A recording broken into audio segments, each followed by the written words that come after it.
tu as un but. Il n'existe pas une chose qui n'a pas de but.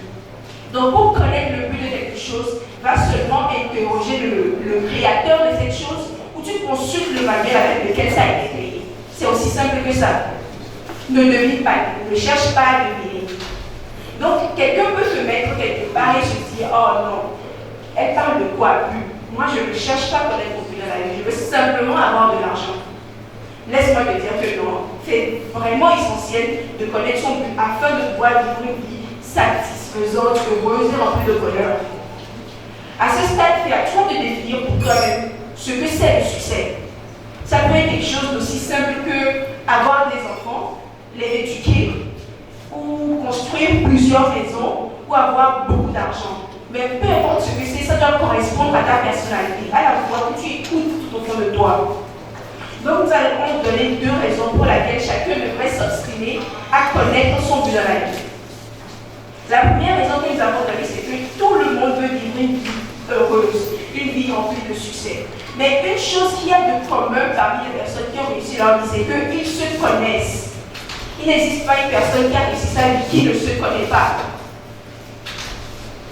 Donc tu devrais t'investir dans une activité qui va te permettre de s'auto-analyser et de te découvrir, de savoir ces choses-là que tu fais bien.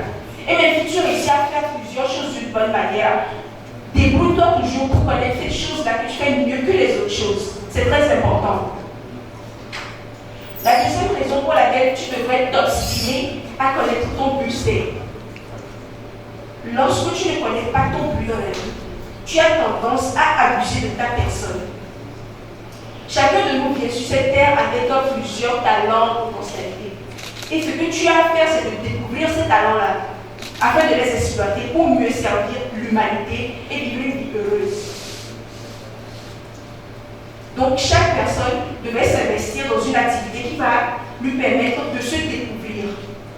Donc maintenant que tu sais pourquoi tu devrais t'obstiner à connaître ton but dans la vie, comment découvrir ton but dans la vie? J'ai donné une liste de questions qui va te permettre de t'étudier et de connaître ce que tu as à faire dans la vie. Des questions comme qu'est-ce que j'aime faire? Sur quoi je suis prêt à passer tout mon temps? Et même si je ne suis pas payé, je suis prêt à le faire. Dans quelle activité je suis prêt à m'investir si je sais que je n'échouerai pas et que j'ai toutes les ressources disponibles? Ces questions-là vont t'aider à savoir quel est ton but dans la vie. Maintenant, il faut comprendre que tu es où tu es maintenant à la suite des décisions que tu as prises de par le passé. Donc maintenant que tu connais ton but dans la vie, tu devais comprendre aussi que les décisions que tu vas prendre à partir de maintenant devraient être en alignement avec ton but que tu as découvert dans la vie. Tu ne peux pas te lever et prendre des décisions juste comme tu le faisais avant. Assieds-toi et pose-toi des questions. Où est-ce que je veux être d'ici 3, 4, 5 ans? Cette décision que je veux prendre maintenant, est-ce qu'elle va m'aider à m'approcher de ce but que j'ai? Ce sont les questions comme ça que chacun d'entre nous devrait se poser. Donc, voilà ce que j'ai à dire sur but et décision.